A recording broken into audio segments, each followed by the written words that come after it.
Olá, sejam muito bem-vindos ao nosso SEGcast, o espaço onde a medicina encontra a ciência e a sabedoria do dia a dia. Eu sou a doutora Priscila Pirro, médica, mentora de médicas, apaixonada pela vida e por tudo que traz propósito, sentido de vida e felicidade de viver. Hoje nós vamos conversar sobre um tema que ele bomba sempre, né? Sempre tem coisa para falar, sempre tem polêmica. E para falar desse tema, que eu já vou falar para vocês, eu trouxe uma médica maravilhosa que trabalha lá comigo, doutora Juliana Frois. Olá, olá. Juliana, ela é endocrinologista, mas ela fez farmácia antes de ser médica, é mestre pela UF e hoje em dia é especialista em obesidade, emagrecimento, lipedema e cuidado da mulher, saúde como um todo, estilo de vida. Então ela tem muita coisa para agregar nesse tema que a gente vai falar hoje, voltado para a obesidade, o emagrecimento. E tem coisa beça, né? As canetinhas emagrecedoras, o que é verdade, o que não é. Então, Ju, em primeiro lugar, quero te agradecer por ter aceitado esse convite. Estou muito feliz de ter você aqui, de estar compartilhando esse momento com você, de estar vendo seu crescimento também. Muito obrigada por aceitar esse convite. E eu já queria começar te perguntando um pouquinho sobre essa sua história.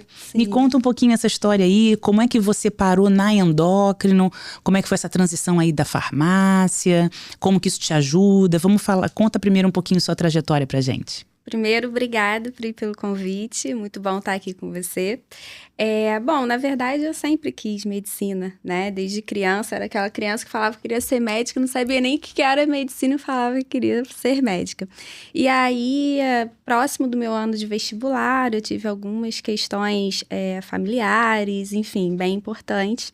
E aí, ali, meu sonho apagou, né?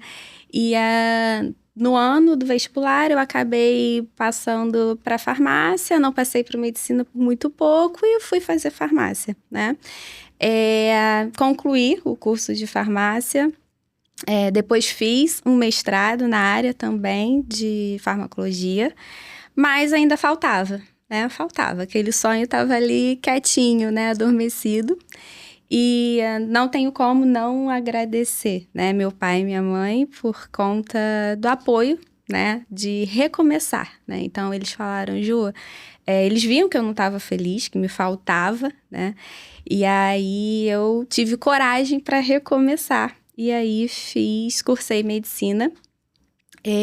E caí na endocrinologia nos 45 do segundo tempo, porque eu fui a faculdade inteira querendo dermatologia, mas a endócrino sempre me encantou, né, pela complexidade, né, que é como uma alteração impacta, né, como um todo e como o equilíbrio é fundamental, né, então... E como a endocrinologia, né, uma especialidade extremamente complexa, né, como o excesso de um hormônio vai impactar e como é importante ter o equilíbrio, na verdade, né.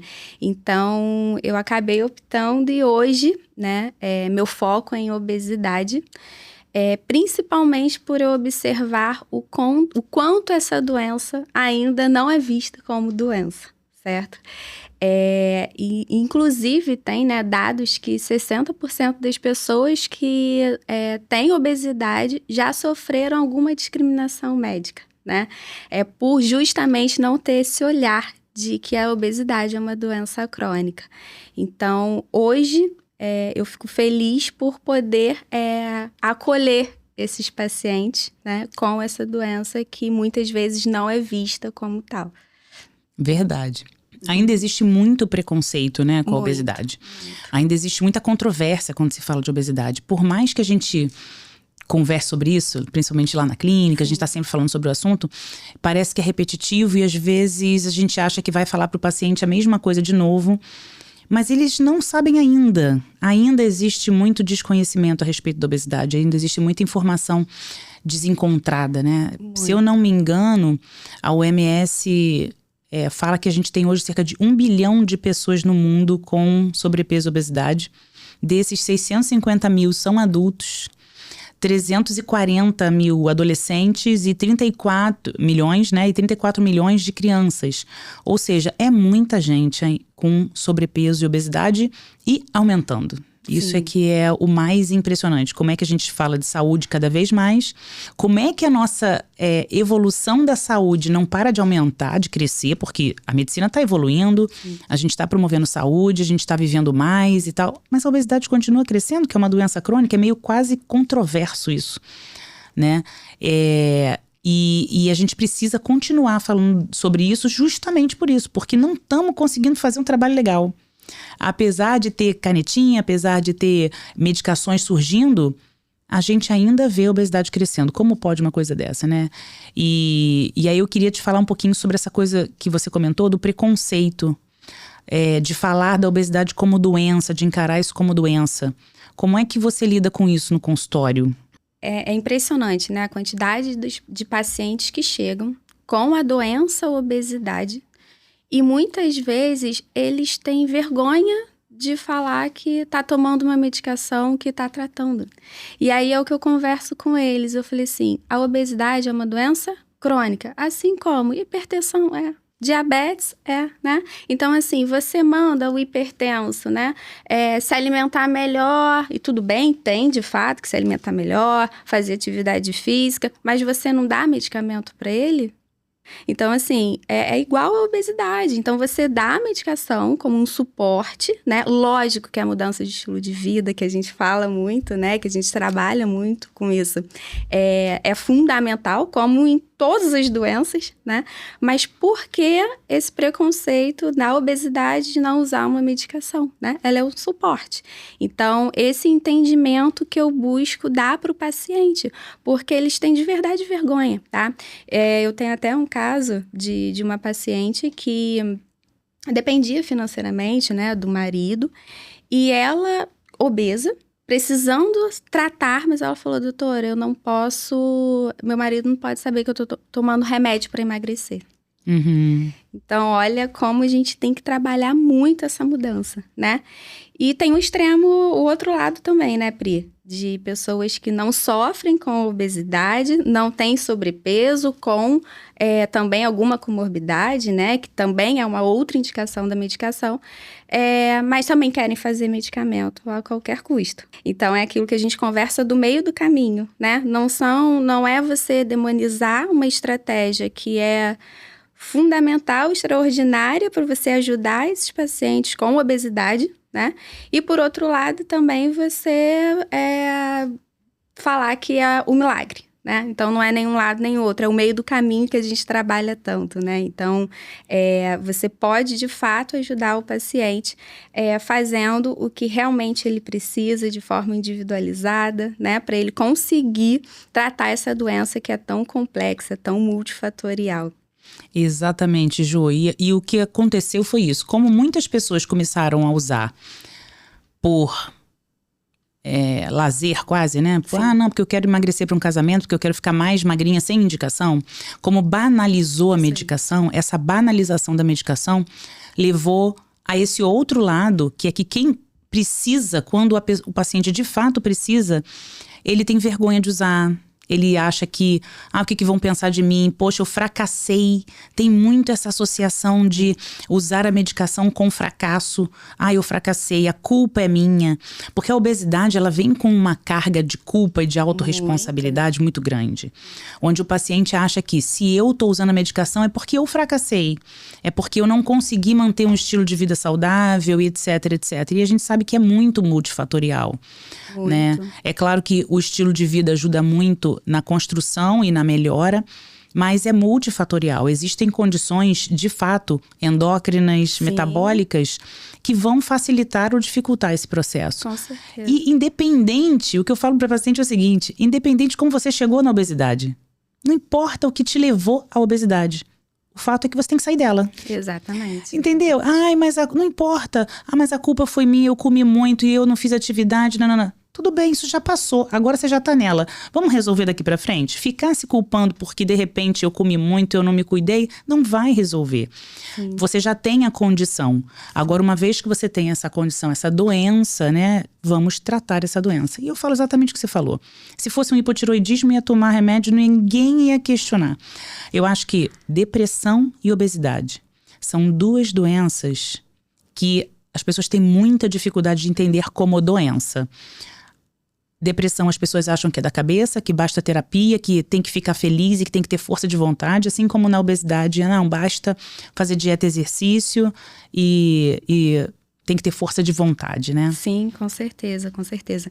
E falando, né, dessas condições, né, multifatoriais da obesidade, é o que você falou, os aspectos emocionais e sociais também como impactam, né, como impactam. Então, por isso que essa abordagem multidisciplinar é fundamental, né? Então, muitas vezes eu pego um paciente que ele tem distúrbio metabólico, tem um hipotireoidismo, tem uma resistência insulínica, a gente vai tratar, né?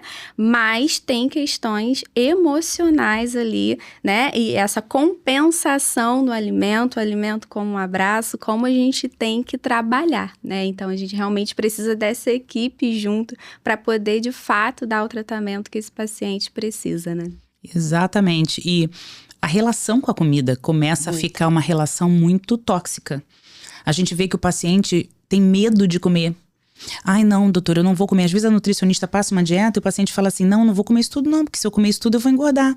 Os pacientes passam a comer cada vez menos e não emagrecem, porque não é só sobre déficit calórico. Exatamente. Né? A gente sabe que se não tiver nutriente, existe a caloria, existe a nutrição, né? Exatamente. Existe a quantidade de recurso que o corpo precisa. Se você não dá o mínimo de recurso, não adianta, ele não vai metabolizar aquilo ali direito. Exatamente, eu até brinco, dou um exemplo para eles. Que às vezes eu pego o paciente, doutora, mas eu não como e não emagreço. E realmente não come, tá? Uhum. Às vezes é dieta do ovo, só come ovo, e eu não tô conseguindo emagrecer. E aí eu tento explicar dessa forma. Vamos lá, você não tá comendo. O que o seu corpo tá entendendo? Que você tá em privação.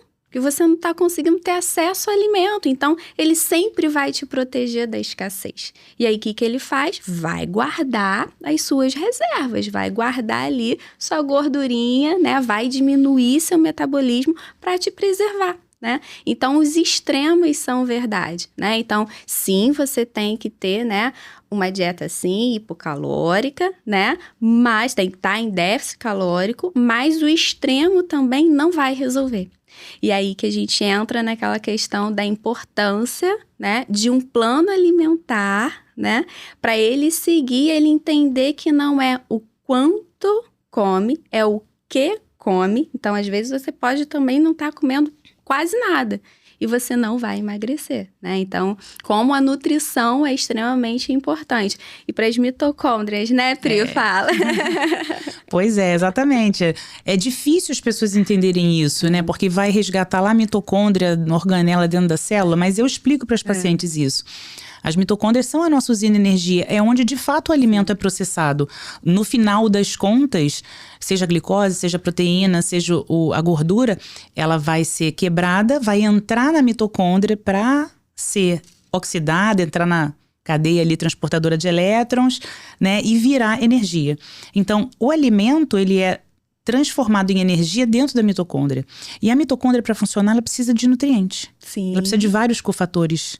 Ela precisa inclusive de melatonina, precisa dormir direito. Exatamente. Ela precisa de melatonina, de taurina, de zinco, de selênio, de diversos nutrientes de complexo B. Senão ela não funciona. Então não adianta simplesmente parar de comer e não ter nutriente, não ter nutrição adequada. Né? E o que você falou, é o fenótipo poupador. Ele começa a desenvolver um fenótipo poupador. Eu sei lá, quando essa louca vai comer de novo, eu vou guardar tudo que eu puder. Exatamente. De fato, eu me lembro que a minha família era toda gordinha, né? Minha família toda era obesa. Eu era a única que ainda não foi tão obesa. Na gravidez, eu engordei 27 quilos. Santa de casa não faz milagre, né?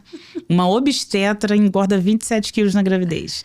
Mas por quê? Porque antes de eu engravidar, eu vivia nessa condição. Com medo de engordar, eu vivia na restrição absoluta.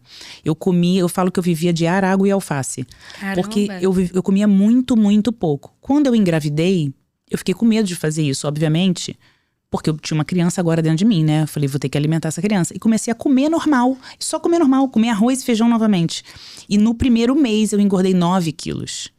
no primeiro mês. Por quê? Porque o meu corpo, caramba, agora tem comida aqui. Que é isso? Sim. Ele estava tão acostumado a poupar, a viver em restrição. E aí depois da gravidez eu fiquei com esse peso acumulado. Custei um pouco a voltar e eu me lembro que foi o momento em que eu tive que lidar com isso. E pensei assim, caramba, agora eu preciso aprender a lidar com a comida.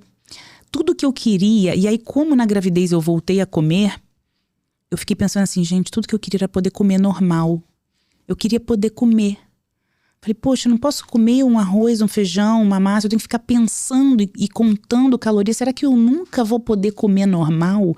E isso é uma coisa que eu ouço repetidamente, porque as pacientes que estão em obesidade, muitas estão tentando, foi o que você falou, Sim. tem pacientes que de fato chegam no consultório falando que não estão comendo, ou estão em dieta hipocalórica e fazendo atividade, e elas chegam lá pedindo socorro. Por favor, o que eu faço? E as pessoas não acreditam nisso, ainda continuam falando que é déficit, só déficit calórico. Não é só. Não é que não seja necessário, presta atenção, porque depois vão dizer que a gente falou que não precisa de déficit calórico. Não é isso. O déficit calórico, ele é importante até aqui. Passou daqui, é aquela história da hormese, né? Do limiar óptimo. Exatamente. Como para tudo na medicina, a gente tem a hormese, que é esse ponto de equilíbrio, onde uma intervenção é boa até o máximo. A partir desse momento, essa intervenção começa a ser ruim, ter prejuízo. Então, o déficit calórico em excesso traz esse fenótipo poupador e diminui nutrientes. Sim. Atrapalha a mitocôndria e cria um metabolismo resistente, né? E aí a gente fala dos pilares do emagrecimento, né? Que eu converso muito com os pacientes. Todo mundo quando pensa em emagrecer, vem alimentação, exercício e medicamento, né? Mas eu falo que existem outros pilares, né? Então, como está o seu sono, o gerenciamento do estresse, o seu metabolismo, né? E eu sempre incluo um, que é a constância, né? Então, assim, entender que é um processo. E, na verdade, não é um momento que você vai estar fazendo uma dieta, seguindo um plano alimentar para conseguir emagrecer.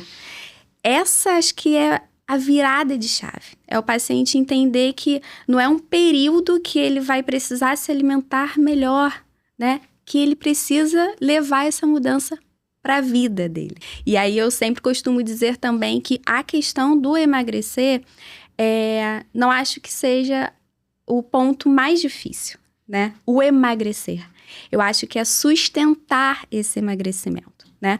Quantos pacientes eu pego que emagreceu, engordou, emagreceu, tal efeito sanfona, né? Pacientes que já fizeram bariátrica e voltaram a engordar.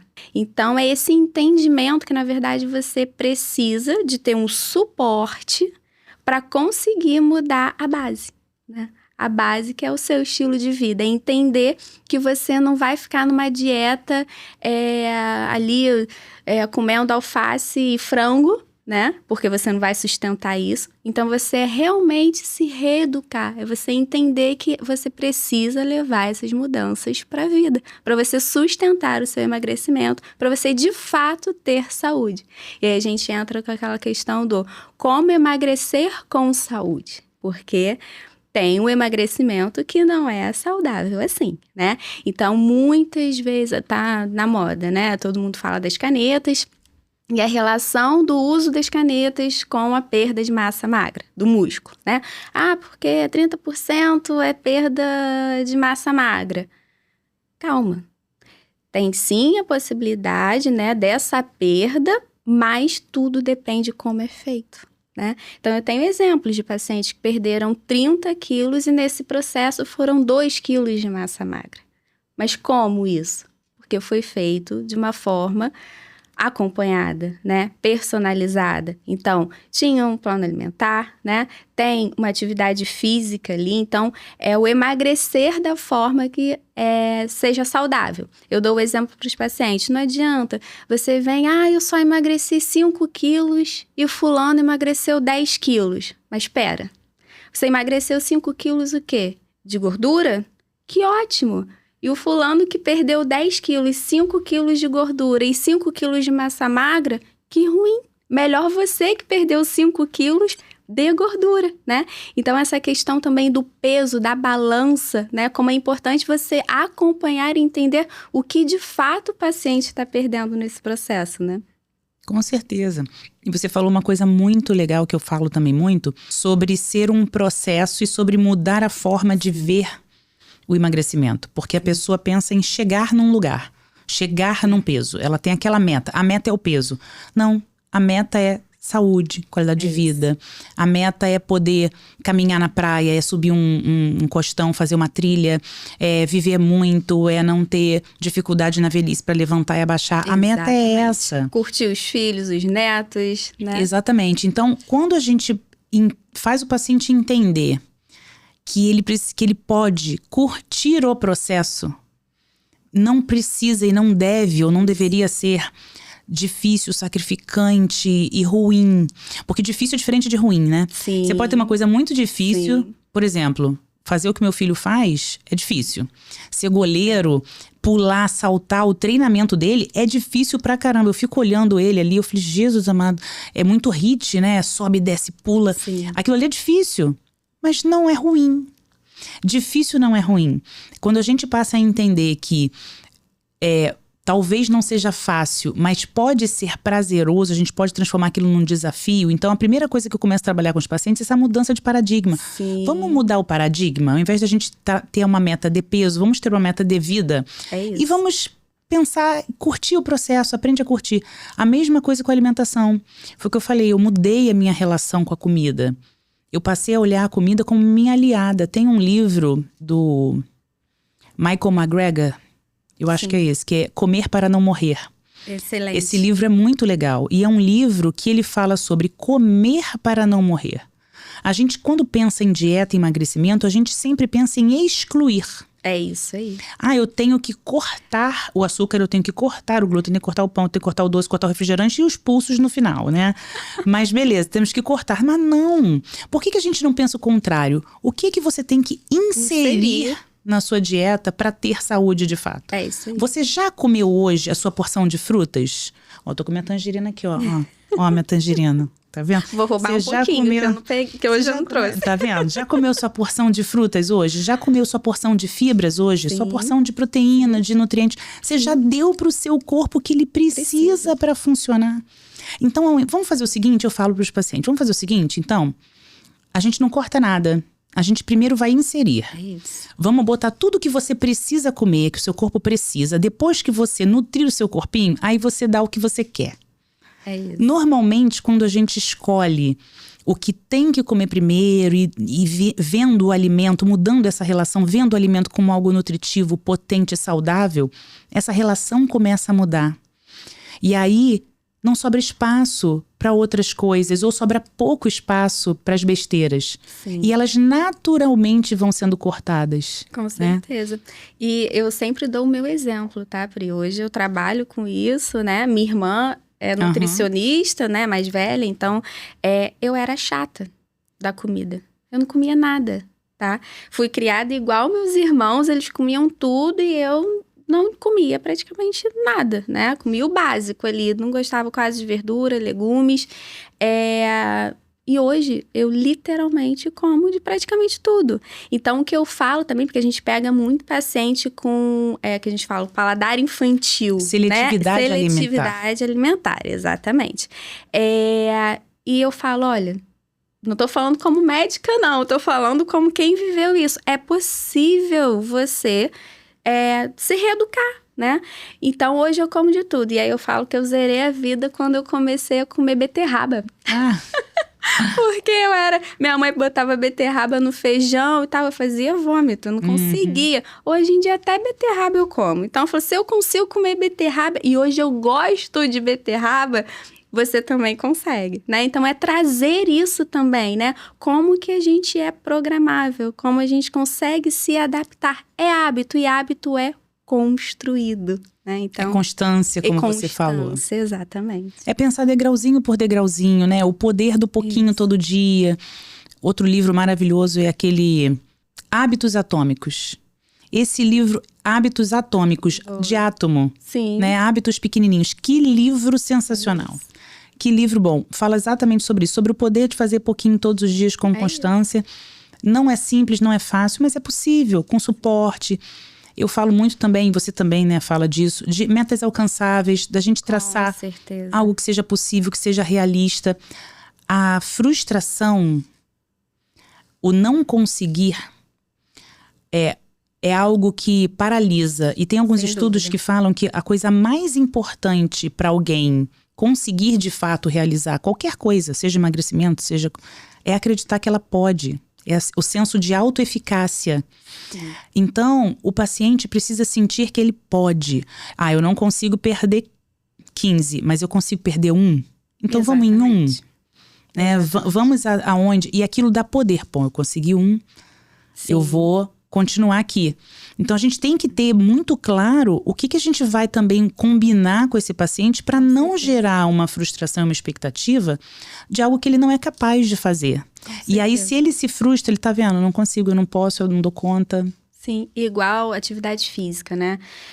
A gente pega muitos pacientes que, né, estão sedentários. Eu odeio atividade física, eu não faço. E aí, é a gente entender isso e falar, peraí, vamos lá.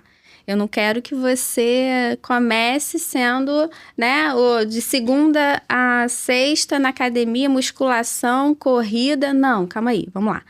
Vamos negociar, né? Então, eu quero que você se movimente. Eu quero que você comece a se mexer. Então, assim, pensa em alguma coisa que para você seja menos sofrida, né? Então, é isso que a gente realmente tem que ir construindo, né?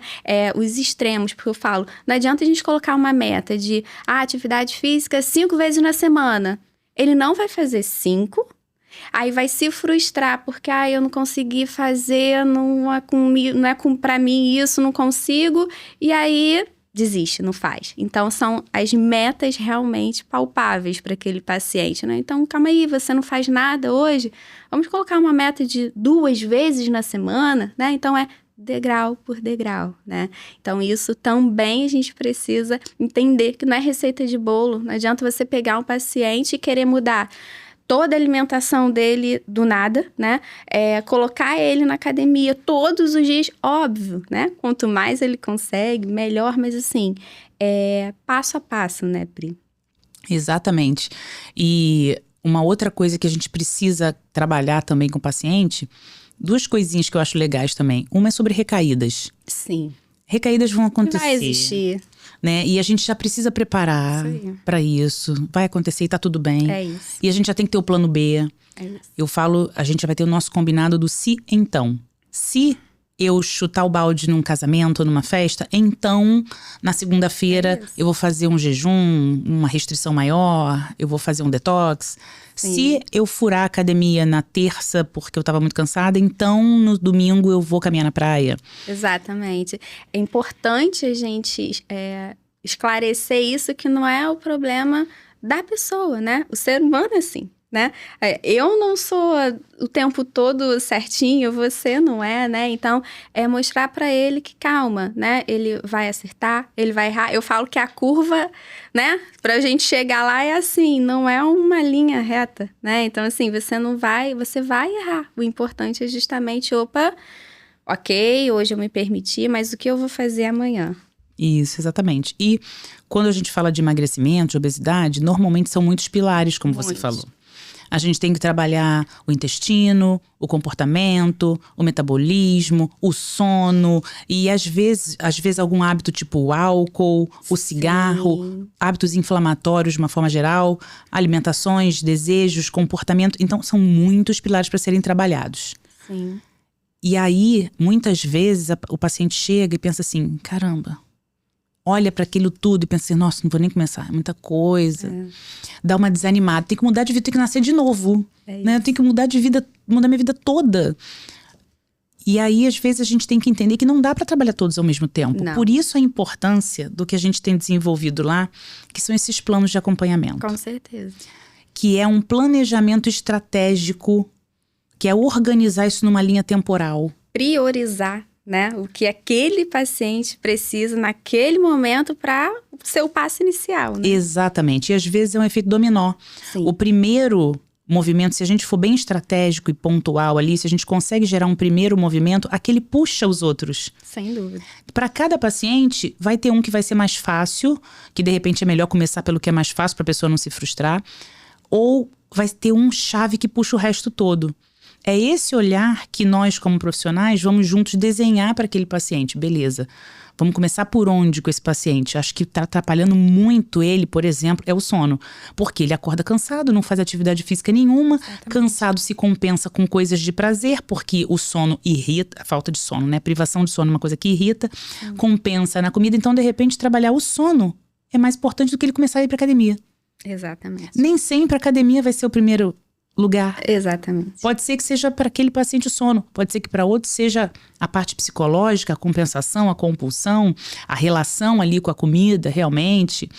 Pode ser que para outro seja realmente o exercício, porque quando eu faço exercício, doutora, eu penso, já malhei, né? Não vou estragar minha alimentação. Sim. Então, aonde que aquele paciente se beneficia mais com a mudança naquele momento? Exatamente. E aí, é essa linha estratégica de processo, de linha de cuidado, de acompanhamento, e que é multidisciplinar, né? Sim. Ou pelo menos deveria ser, é o ideal, porque os olhares se complementam, né? Então, por exemplo, na fase da menopausa, que a mulher tende a engordar, esse equilíbrio hormonal, um ginecologista super interessante que esteja junto, endócrino, nutricionista, o psicólogo, o educador físico, ter uma equipe multidisciplinar, cada profissional olhando o seu espaço, Sim. cooperando para o paciente, é muito legal ver isso acontecer. E mais do que emagrecimento, é ver a vida do paciente mudar, né? Você ver assim, gente, eu tô com vigor, com vitalidade, eu tô fazendo as coisas, eu tô feliz, eu tô com energia, eu tô com disposição, eu voltei a trabalhar melhor. É isso. Até hoje mesmo, uma paciente fez um relato, ela falou assim, gente, foi que ela emagreceu 30 quilos. Aí foi pra cirurgia reparadora, né? E aí ela falou assim, gente, como eu tô me amando, né? Ela falou assim, Ju, obrigado por me trazer de volta, né? Por eu olhar no espelho hoje e estar feliz comigo, né? De eu estar conseguindo brincar, né? Com os meus filhos, né? Porque são detalhes, Pri. Chegam pacientes que às vezes ficam felizes. Já escutei, doutora, eu tô conseguindo amarrar o meu tênis. Pois é. Né? Eu consigo sentar na calçada para brincar. Exatamente. Com meu filho. Exatamente. E aí vem, né, aquilo que a gente começou conversando, né? Como que até colegas, né, olham para a obesidade como algo que, né, fecha a boca e vai fazer exercício, né? Pois é. Como é que não acolhe, né? Tem uma coisa que eu falo muito para os pacientes, até sobre a medicação, né? Sim. Que aí a gente entra nesse momento de acolhimento, sim, que a medicação entra como um acolhimento também para esse lugar de culpa, de fracasso. Eu faço a seguinte comparação. Eu falei, existem momentos onde a gente precisa de ajuda externa. Sim. E aonde reconhecer que não dá sozinho é a sabedoria. É isso aí. Aonde o que faz a diferença é reconhecer o seu limite. Não, eu não consigo sozinha. De fato, eu preciso dessa ajuda agora. É igual como se estivesse numa areia movediça ou numa lama, né? Você precisa que alguém jogue a corda pra você. E você precisa agarrar essa corda. E tá tudo bem, o negócio é sair da lama. Eu falo que eu uso esse exemplo. Eu falei assim, às vezes o paciente tá lá no fundo do poço, né? Vê uma luzinha lá em cima, mas cadê a força para ele subir, né? Então, o que a gente faz? A gente joga a corda, né? Não vai ser, ele vai ter que ter ali o esforço, né? Para subir, mas a gente tá ali dando o suporte, né? Exatamente. Então, que eu falo da construção de que o medicamento, ele não é o vilão, né? Quando ele tem indicação, né? Ou não tem contraindicação de ser utilizado, na verdade, ele é o suporte para aquele paciente sair da lama, né? De sair do fundo lá do poço que ele tá. Então, é o suporte. Quanto antes você sai desse lugar, melhor. Melhor, sem dúvida. Eu falo sempre isso. Na medicina, tudo é um risco-benefício. Sem dúvidas. Então, a gente coloca numa balança. É simples assim. Qual é o risco de eu me manter na obesidade? É esse aqui. Qual é o risco de eu usar uma caneta ou uma medicação qualquer para emagrecer? Uma medicação indicada, né? Claro, para emagrecer. Exatamente. O risco é esse. Exatamente. Gente, se manter na obesidade é um risco infinitamente maior do que usar uma medicação indicada com acompanhamento. Exatamente. E como às vezes você pega o paciente com muito medo das medicações, né? Eu preciso fazer com que ele entenda que, na verdade, a condição, né, de saúde dele hoje, a obesidade, expõe ele a diversos riscos. Então, tem mais de 13 cânceres associados à obesidade, né? A mulher obesa tem maior risco de câncer de mama, em torno de 30%. Exatamente. Então, assim, é a balança. Tudo na medicina é o custo-benefício. Se eu hoje tenho uma condição, né, que vai me expor a doenças cardiovasculares, né, a diabetes, a dislipidemia, que aumenta o colesterol. Então, assim... Qual é o sentido de querer se manter nesse lugar com um risco muito baixo do uso da medicação? A verdade é essa. O risco de se manter na obesidade é muito maior do que o risco de fazer a medicação, quando indicada adequadamente. Sim. Então, sair da obesidade é tratamento. E é prevenção de várias doenças, né? De várias condições. E muitas vezes é tratamento também, porque às vezes ela tá obesa, tem uma síndrome metabólica, obesa, diabética, hipertensa. E aí o emagrecimento melhora todas as condições. No meu caso, eu comecei a estudar obesidade porque não tem quase nenhuma doença ginecológica que não esteja associada com a obesidade. Síndrome do ovário policístico, ou que não piore ou não seja deflagrada ou agravada pela obesidade. Exatamente. Síndrome do ovário micropolicístico, endometriose, até mesmo os miomas, existe uma relação de aumento com a obesidade. Então, são diversas condições, alterações de infertilidade, infinitas condições associadas à obesidade, ao percentual de gordura e a gordura corporal. Então, o tecido adiposo, ele é um tecido naturalmente inflamatório. Então, você vai querer manter... Eu falo isso, você imagina que você tem um tecido ali inflamando o seu corpo, cronicamente jogando inflamação no seu corpo. E aí tem duas coisas que acontecem. Uma, o seu corpo tem que ficar se sacrificando para desinflamar.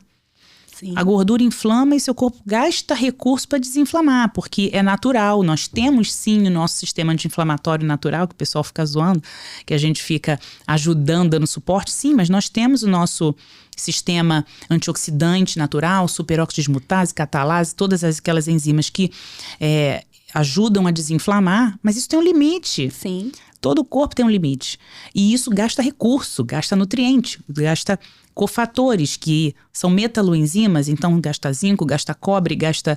E aí, por que a imunidade cai? E por que fica vulnerável? Porque esse corpo está o tempo inteiro tendo que desinflamar a inflamação que o tecido adiposo causa. Exatamente. Então, só isso já cansa, né? Cansa só de falar. Aí a pessoa tem que ficar com energia da onde? Exatamente. Né? E a outra coisa é isso, que o tecido adiposo, essa inflamação crônica expõe a todas as doenças crônicas, inclusive o câncer, né? Diversos tipos de câncer. E se a pessoa tivesse um câncer, ela iria querer tirar aquilo quanto antes, você concorda? Com certeza. Você não ia ficar, não, eu vou tirar devagarzinho.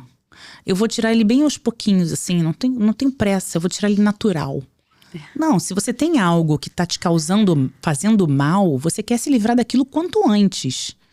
E por que com a obesidade a gente ainda pensa que, não, tem que ser devagarzinho, tem que ser... Não necessariamente. Tem que funcionar, a gente tem que chegar lá. A gente tem que entender que para alguns pacientes o tempo é importante porque precisam muitas mudanças. E talvez lento seja melhor. Para outros, às vezes, é melhor que seja realmente mais rápido.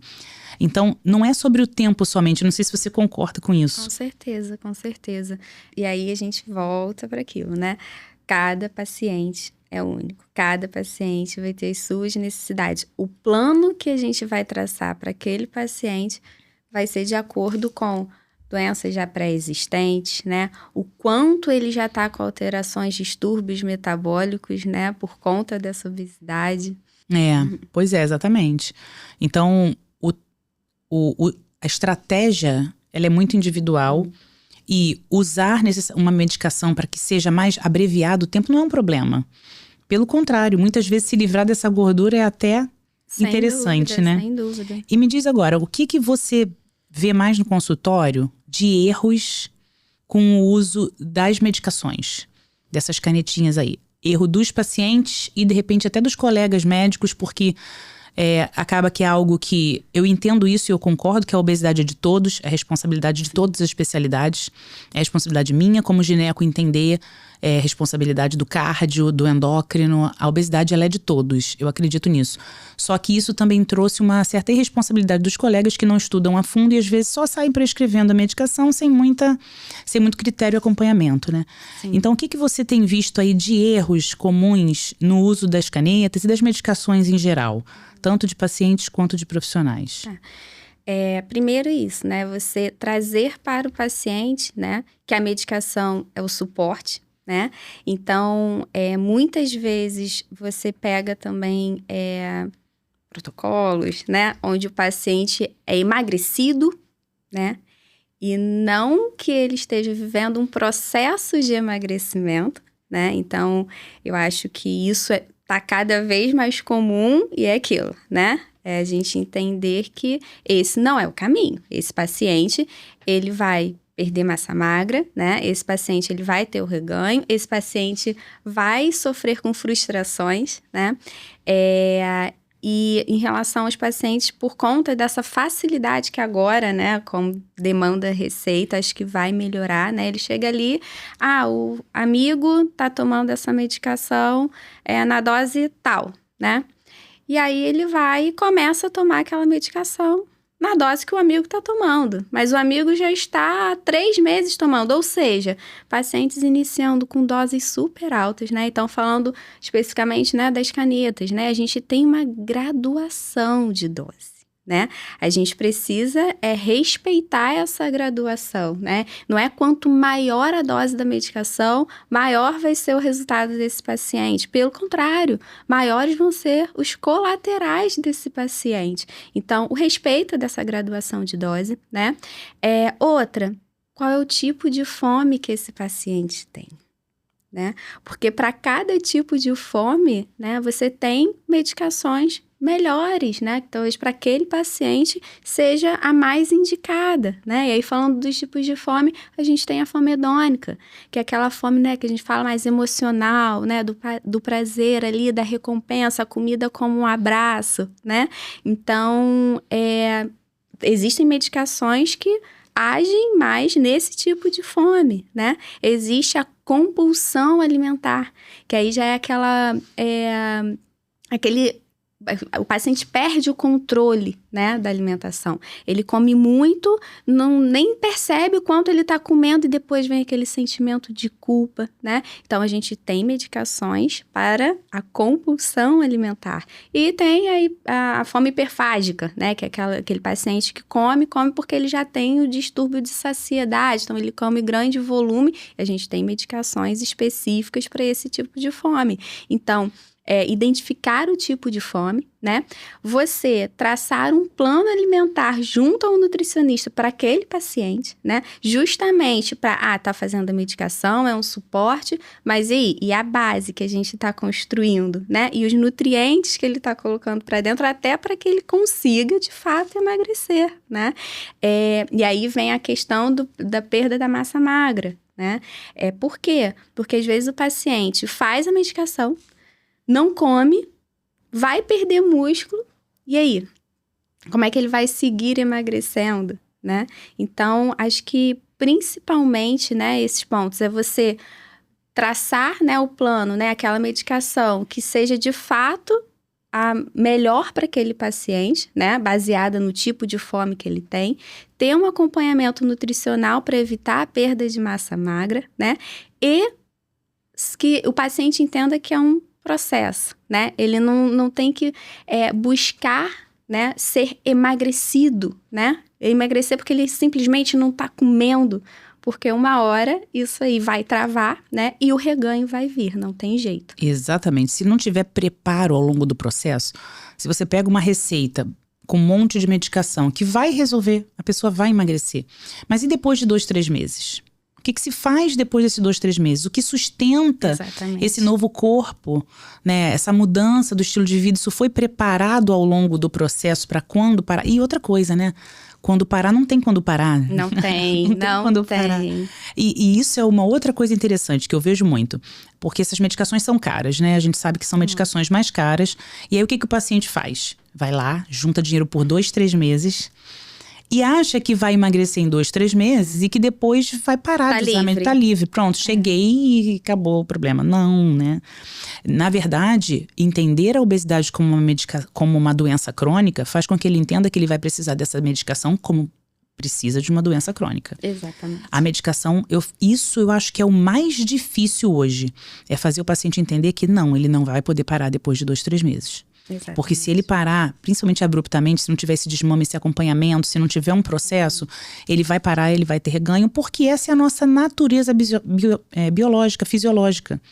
A nossa biologia foi feita para sobreviver, né? A gente quer... O primeiro instinto animal é a sobrevivência. E o animal entende que esse emagrecimento, principalmente rápido, 2, 3 meses, o que pra gente é muito rápido, é perigo, é ameaça, é falta de alimentação. Sim. Então ele vai querer fazer reganho naturalmente para se proteger, né? Igual um pinguinzinho que engorda um monte para poder nadar pro outro lado do oceano. Porque ele sabe. Por que ele engorda? Porque ele sabe que ele vai precisar atravessar um oceano frio, ele vai perdendo. Então ele faz um estoque porque ele sabe que existe restrição num outro momento. É a mesma coisa, o nosso corpo ele olha para o ambiente, sempre que tem um ambiente ameaçador, ele quer poupar porque ele quer sobreviver. Então não adianta tentar emagrecer rápido e não preparar. Exatamente. Não adianta querer juntar dinheiro para fazer 2 meses de tratamento e largar depois. De repente é melhor fazer de outra maneira, usar outras estratégias, outras medicações para tratar outros tipos de fome. Exatamente. Alguns pacientes talvez precisem de mais de uma medicação. Isso que eu ia falar, né? É outra coisa que às vezes, né, a gente tem que fazer com que o paciente entenda. Por exemplo, às vezes você tem uma hipertensão, né? Exatamente. E aí tá tudo certo, né? O cardiologista lá prescrever 1, 2, 3 medicações para controlar aquela pressão. Aí quando você traz isso para obesidade, né? Às vezes o paciente vai precisar associar medicamentos para conseguir controlar. E aí não pode. Exatamente. Um monte de remédio para emagrecer. Né? Essa desconstrução que a gente precisa. E eu falo, né? Eu fiz farmácia primeiro. Então, o que eu aprendi na faculdade? Uso racional de medicamentos, né? Então, é isso. Hoje, agora eu tô aqui como médica, né? Eu continuo com esse meu olhar que a farmácia me trouxe, né? De sim, você utilizar a medicação quando ela precisa ser utilizada e muitas vezes você vai precisar associar medicamentos para o paciente emagrecer. Né? Exatamente. A gente aceita isso para hipertensão, a gente aceita para diabetes, a gente aceita para depressão. Sim. Polimedicações, porque às vezes são necessárias mais do que uma via de ação, mais do que um mecanismo de ação. E a gente aceita isso para tudo, mas quando vai falar de obesidade, entupiu de remédio para emagrecer. Não é isso, né? A grande questão, eu acho que a grande dificuldade, estava pensando sobre isso outro dia, porque a gente às vezes recebe até prescrição de colegas, ou a nossa prescrição roda em outros colegas. E aí, às vezes, fica solto aquela prescrição fora do contexto e fora do raciocínio clínico que aquele profissional traçou para aquela paciente. Vou te dar um exemplo. Outro dia, alguém falou que pegou uma paciente minha com prescrição de testosterona para mulher. Aí começou o mimimi da testosterona. Eu não passo testosterona para todas. Eu prescrevi para aquela paciente. Porque, ao meu ver, ela tinha realmente desejo sexual hipoativo, ela tinha uma indicação, ela se beneficiou para aquela paciente. Então, às vezes parece que a gente está prescrevendo para todo mundo. Não, mas alguns vão precisar de mais de uma medicação. É para todo mundo, não. Alguns vão precisar de doses maiores, de doses menores. Então, como algumas pessoas usam tudo para todo mundo e fazem aquela receita de bolo para todos, quando a gente vê uma receita um pouco maior, acha que aquilo se repete para todo mundo, mas não é. Então, esses extremos que a gente está vendo causam muito problema para a gente conseguir lidar com o paciente, falar e conseguir tratar adequadamente. Porque já vem com preconceito de muitas medicações, ou já vem com preconceito de fórmula pronta, não, mas... E aí a gente tem que gastar mais tempo para explicar para o paciente tudo isso. Exatamente, são os extremos, né? Tem os pacientes, às vezes, que têm indicação, que chega com medo, não quer, porque é remédio para emagrecer, né? E tem o outro lado que também não tem indicação e quer fazer o remédio para emagrecer, né? Então, isso aí realmente está cada vez mais comum. É. E você que tem sua irmã que é nutricionista, dieta sempre é um tema que rola, né? Qual é a melhor dieta para emagrecer? É a dieta low carb, é a dieta mediterrânea, é a dieta dos pontos, é a dieta do sol, da lua, é a dieta do quê? Como é que você vê essa questão da dieta com emagrecimento? Falo, a melhor dieta é aquela que o paciente consegue seguir, né? Então, eu falo que a Nutri é nossa parceira, né? Não tem como viver sem uma Nutri. Eu falo às vezes para o paciente, olha só, isso aqui a gente segura, mas faça consulta com a nutricionista, né? A melhor dieta, de fato, é aquela que o paciente consegue seguir, né? Em geral, a gente, pela facilidade, a gente começa normalmente com uma low carb, né? Até porque a nossa alimentação hoje normalmente é excesso, né? Tem excesso de carboidrato. Então, normalmente a gente começa com a low carb, mas é aquela que o paciente vai seguir, sem dúvida. Eu falo, vai negociar com a Nutri. Ai, doutora, mas meu pãozinho de manhã... Eu falei assim, calma. Às vezes não é o seu pãozinho de manhã. Vai negociar, é o seu pãozinho de manhã e aí você vai acrescentar um ovo, né?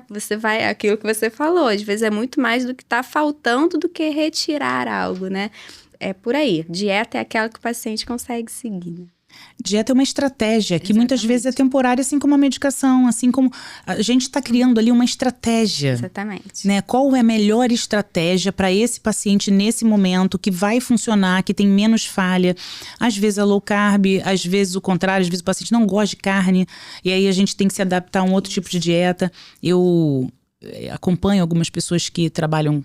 A gente acaba vivendo nesse meio, né? De dieta, alimentação. E às vezes a gente vê as pessoas falando muito, não, porque a melhor dieta é a carnívora, a melhor dieta é isso, a melhor dieta é aquilo. A melhor dieta é para quem, gente? Em que momento? Com qual estratégia? Sabe? E quando a gente vai olhar a história da humanidade, a gente vê que as populações foram se adequando aos alimentos que existiam disponíveis. Então, na África e nos países mais tropicais, o que tinha mais facilidade de acesso eram as raízes, os legumes, as frutas, as verduras, as folhas, porque eram regiões tropicais. Então, essas populações são muito bem adaptadas a tubérculos, a uma alimentação um pouco mais vegetariana, porque a caça era mais difícil nesses locais e a facilidade de vegetais era mais acessível, né? Tinha mais facilidade de legumes, tubérculos e tal. Então, são populações que se beneficiam desse tipo de alimentação. Em compensação, existem outros lugares muito frios, onde só tinha caça, só tinha o peixe, só tinha pouca folha, principalmente em lugares mais frios, né? Lá para cima ou lá para baixo, era difícil ter folha, legumes, verduras, variedade, como nas regiões tropicais. Essas populações se adaptaram melhor a dietas mais carnívoras. Então, é sobre quem eu sou. Exatamente. De onde eu vim, que genes eu tenho, como o meu corpo funciona, como está o meu metabolismo. Então, a melhor dieta, foi o que você falou, é a melhor dieta que funciona para cada um. A gente tem que parar de ficar querendo e escolher uma dieta para defender. Não é sobre defender uma bandeira. É isso. É sobre defender o paciente. É sobre defender a saúde. Quando a gente fica querendo isso é melhor do que isso, a gente está errando. Sabe? Porque não existe uma coisa tão engessada assim. Nós somos únicos, né? Exatamente.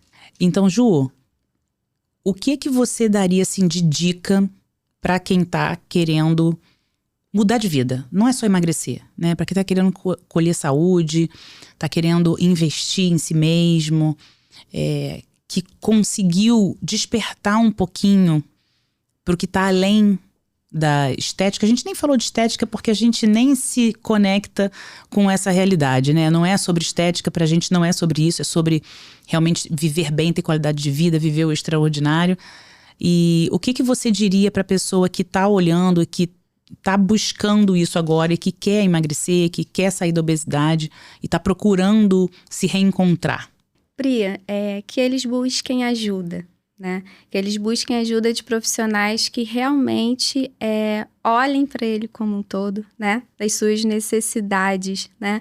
Que tenha um time, né? Que dê a mão ali e que até faça ele acreditar que é possível. A gente consegue emagrecer, a gente consegue chegar onde a gente quer, né? É lógico que o caminho vai ter altos e baixos, isso tudo que a gente conversou aqui, mas que é possível. Então, coragem para recomeçar, né? É o que eu falo também um pouquinho da minha história, né? Como eu tive coragem para recomeçar. Né? Lá atrás, né? Ah, Juliana, você é maluca, fez farmácia, já tem mestrado, vai fazer doutorado. Não. Eu não ia ser feliz, né? Então, assim, que eu sei que é difícil mudar, né? Mas eu falo aquele clichê, escolha o seu difícil. Porque também é muito difícil estar onde você está. Então, ou a gente luta, né? Para realmente conseguir sair da onde a gente está e lá a gente vai conseguir chegar ao nosso objetivo e vai ver como que compensa todo esse esforço, ou a gente vai viver nesse eterno difícil, né? E com certeza você com o suporte, né, de profissionais que vivem isso todo dia, né, que entendem as dores, né, que entendem as suas necessidades, sem dúvida torna esse processo muito mais tranquilo e muito mais leve, né? Eu falo que o processo de emagrecimento é um jogo que se joga junto, né? Então, nós como profissionais vamos aqui identificar as necessidades, né? Traçar o melhor plano para ele, né? E ele, né, vai ter também aquele comprometimento de fazer aquilo que está sendo planejado. Então, é um jogo que se joga junto. E com certeza lá no final, né?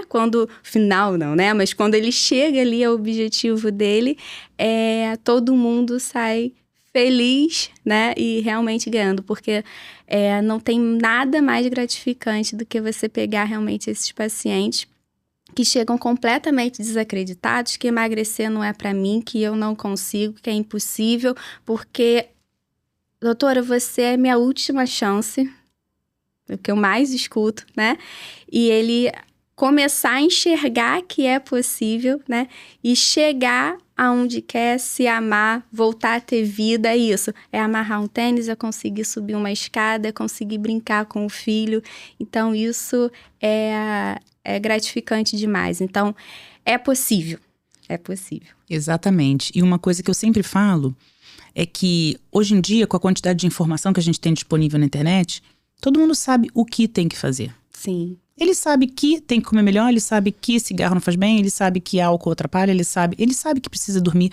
O que tem que fazer, todo mundo sabe. A grande questão é o como. Como, exatamente. Como eu faço isso, doutora? E é para isso que a gente está aqui. É para isso que a gente montou essa equipe na Axen. Sim. É por isso que a gente tem esses planos de acompanhamento, porque a gente vai te ajudar no como. No processo. Doutor, eu sei o que eu tenho que fazer, mas eu não consigo. A gente vai com você, deixa que eu vou te explicar. A gente vai passo a passo com você para que você consiga chegar onde você quer. Você não é obrigado a ir sozinho, a conseguir sozinho.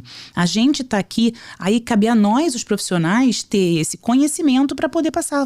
O paciente não tem que se preocupar. Sim. Ele tem que fazer, ele tem que estar sendo orientado e acompanhado todos os dias. Então, com uma estratégia legal, bem definida, com uma equipe legal, é possível, foi o que você falou, é possível, e o paciente fica mais tranquilo. Ai, ufa, eu tenho alguém se preocupando, como eu vou fazer com isso por mim?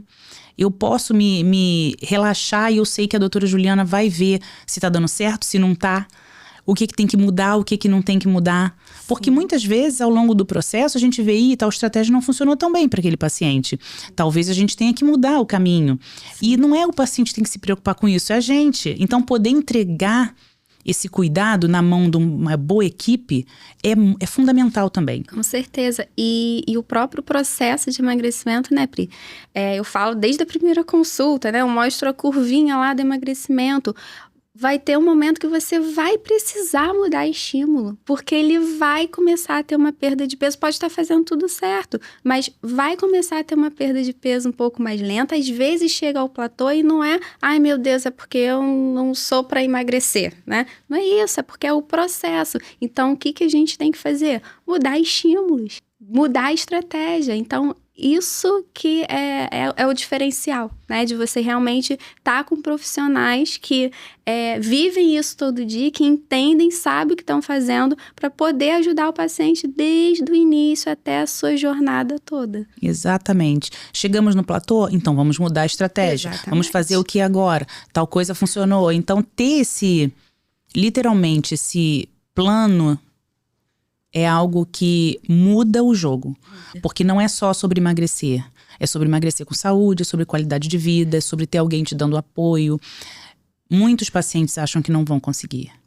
Né? Então, saber que tem alguém ali para te fazer conseguir, eu falo que é igual personal, né? Muitas vezes a gente já sabe o que tem que fazer. A gente paga o personal para poder ir, para poder fazer. Ter o comprometimento. Né? Exatamente. Então, ter esse comprometimento. Então, os planos de acompanhamento tem muito disso também. Muito.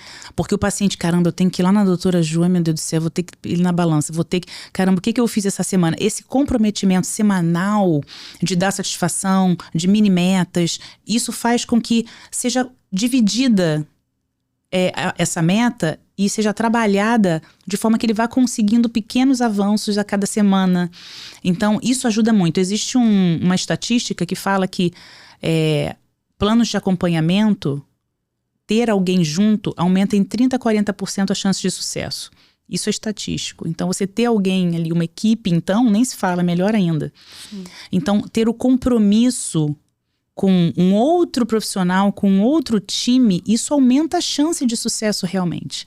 Então, não é só sobre o nosso trabalho ser melhor e mais gostoso, é sobre o resultado que se entrega.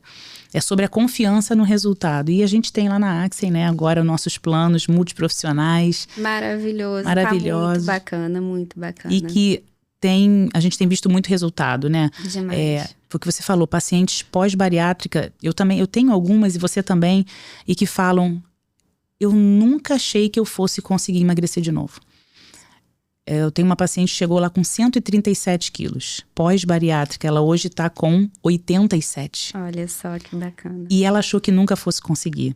Então tem todo um acolhimento, um envolvimento, começa a fazer parte da vida da pessoa e uma mudança de vida que hoje ela fala, eu recuperei a minha vida, que você falou, sim, né? Sim. Eu recuperei meu casamento. É isso. Né? Então é muito mais do que só emagrecer. E a gente está aí para isso, para desenvolver uma linha individual, personalizada.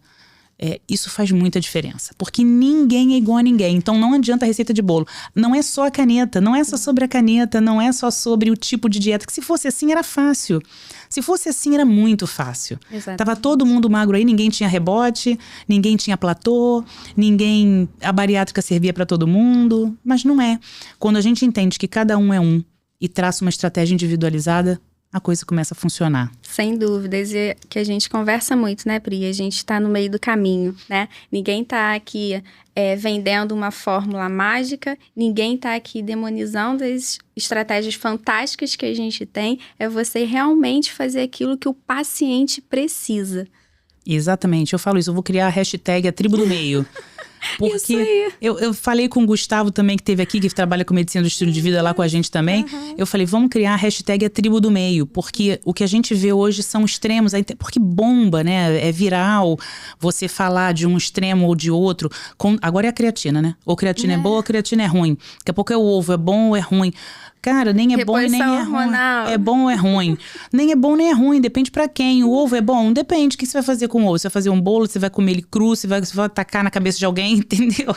Então depende do que você vai fazer com a coisa. A coisa em si, a gente não pode querer demonizar a caneta ou endeusar a caneta. São só ferramentas. E quando você tem uma equipe boa que sabe usar essas ferramentas, aí você constrói algo incrível. Então é sobre saber usar as ferramentas para construir aquele móvel, para construir aquela realidade. Não é sobre a ferramenta ser boa ou ser ruim, porque a faca, ela nem é boa nem é ruim. ela pode matar a pessoa, pode descascar um alimento. Exatamente. Entendeu? Então, é saber usar essas ferramentas com estratégia em prol do paciente, sem extremismos, sem radicalismos, de forma personalizada. E isso me dá muito orgulho, né? De ver que a gente está montando um time legal, que a gente está fazendo um trabalho legal lá. E para finalizar, eu queria que você me falasse o que você está achando da mentoria. Ai, maravilhosa! Da mentoria. Quando, né, eu conversei com você, né, Pri, eu procurei, eu senti assim, meu Deus, né, tanto conhecimento, estudo daqui, estudo dali, mas cadê, né, como me posicionar, né, então, além de aprender demais de gineco com você, vai além, né, da parte clínica que a gente discute tanto, né, mas sobre o que eu quero, né, para minha vida profissional e o caminho que eu tô traçando para chegar lá, né? Então, sobre posicionamento, gestão, então, em pouquinho tempo, né? Como as coisas já estão acontecendo, como realmente tudo tá mudando, como eu tô mais feliz e satisfeita, né? Vivendo daquilo que eu amo, que é o consultório. Então, te agradeço, né, por tanta entrega, de tudo, por você compartilhar tanto conhecimento, né? E antes da mentoria, né? Eu já trabalho lá na clínica e aquele papo ali, né, de corredor. Hoje a gente, com essa mentoria estruturada, o quanto você entrega. Então, obrigada por tanto. Nada, que isso. É porque você tem muito potencial. Porque a gente também percebe quem tem a potência de usar o que a gente está falando para crescer, né? E você, dedicada, esforçada, tá ali e sabe muito e tinha, às vezes, essa dificuldade de organizar, como você falou, organizar isso para ajudar, inclusive, o paciente, né? E foi um erro que eu cometi no passado. Esse monte de pós, a gente estuda, faz um monte de coisa e não sabe como estruturar isso para ajudar o paciente. Exatamente. Como que eu estruturo isso para ajudar o paciente e, consequentemente, para ter isso como retorno, porque é justo, né? E é merecido que a gente tenha esse retorno pelo nosso trabalho, pelo que a gente estuda, pelo que a gente se envolve. Então, montar essas estratégias, assim, né, é muito legal. A gente vê o crescimento de um profissional que consegue, com isso, ajudar muito mais pessoas. Eu costumo falar que ser bem-sucedida não é uma meta. Ser bem-sucedida é uma missão. Porque quando a gente é bem-sucedido, quando você é bem-sucedida, você alcança muito mais pacientes. E esses pacientes transformam a vida dos seus familiares, das pessoas que estão ao redor, e aí a gente vai nesse crescente, né, aquela corrente do bem, porque você não transforma uma vida, você transforma uma vida de uma família. Então, ser bem-sucedido é uma missão, porque você faz mais por mais pessoas. Sem dúvida. Então, eu acho que esse é o objetivo, é ver o seu trabalho mudando a vida de muito mais pessoas que eu sozinha também não conseguiria, né? Eu sou só Priscila, eu tenho um alcance X, você tem um alcance Y e a gente juntas alcança muito mais. Então é sobre dar potência àquela pessoa que pode ter potência para mudar outras vidas. Então eu acho que isso é muito legal. Eu estou muito feliz de ver você feliz e crescendo também e vendo os pacientes sendo transformados. Isso é muito gratificante, né? Muito gratificante. A gente fala de recompensa financeira, é muito legal, mas ver a transformação, aqueles recadinhos... Nossa. Aquelas mensagenzinhas que a gente recebe, quando o paciente volta e fala: Priscila, eu tô outra pessoa. Nossa, isso não tem preço, né? Não tem. Preço. E olha, eu já falo, até para falar, eu tô aqui, ó, gravando realmente essa mentoria. Pois é, né? Ju lá, eu falei, vamos, Ju. Quem me conhece sabe, né? O quanto eu sou tímida, mas é isso, é você trabalhar também, né? O seu posicionamento, as suas dificuldades, porque cada um tem a sua, E a né? gente que fala tanto pro paciente que ele tem que superar os difíceis dele, né? Olha os nossos aí, a gente tem que viver o que a gente fala para eles em todas as áreas, porque não é só sobre alimentação. Esse difícil é difícil para tudo, mas é plenamente possível com treinamento, né? E você foi aos pouquinhos ali se soltando, mudando mentalidade, mudando crenças, que eu acho que é uma coisa que médico tem muito. Crenças limitantes de que medicina é sacerdócio, de que medicina que a gente não pode cobrar, como eu vou cobrar, como eu vou fazer, e, né, de acreditar que a gente não tem esse lugar de fala, ou de ter vergonha de falar, de se posicionar, o que vão pensar os colegas médicos. Tem tantas crenças envolvidas né? Então vai se desfazendo isso, você vai ganhando segurança, autonomia, né? Capacitação para transformar ainda a vida de mais pessoas. Muito feliz de ter você comigo lá, não só na mentoria, mas na clínica, e quero ver você ainda crescer muito mais. Vão ter outros podcasts, a gente vai falar ainda de lipedema, tem tanto assunto, né? Com certeza. Tem muito assunto. Eu que agradeço, Pri, obrigada de verdade por tudo, por tanta entrega. Tamo juntas. Tamo juntas, com certeza. Bom, gente, eu espero que vocês tenham aproveitado esse episódio de hoje do podcast, do nosso SEGcast. Foi um assunto muito legal, ainda tem muito pra gente falar. Vão ter outros podcasts, fiquem tranquilos, Ju vai aparecer por aqui de novo. E se você tem interesse na mentoria, se você é médico, profissional da área de saúde, tem interesse também em entrar para a mentoria, a descrição vai estar aqui na legenda. E se você é paciente, está passando por esse momento, já rodou por aí, está sofrendo e quer fazer um plano de acompanhamento, quer um profissional diferenciado, uma equipe para chamar de sua, tenho certeza que lá na Axen você vai encontrar, vai ser acolhido e vai ter uma mudança de vida. É mais do que só sobre emagrecimento, é sobre felicidade, realização, propósito, sentido de vida. Então também está na legenda o nosso contato da doutora Juliana, da nossa equipe maravilhosa. E se você gostou, se fez sentido para você, se transformou a sua vida, se isso vai mudar a vida de outras pessoas também, curte, comenta, compartilha, porque informação transforma a vida das pessoas. Nos vemos em breve no próximo SEGcast.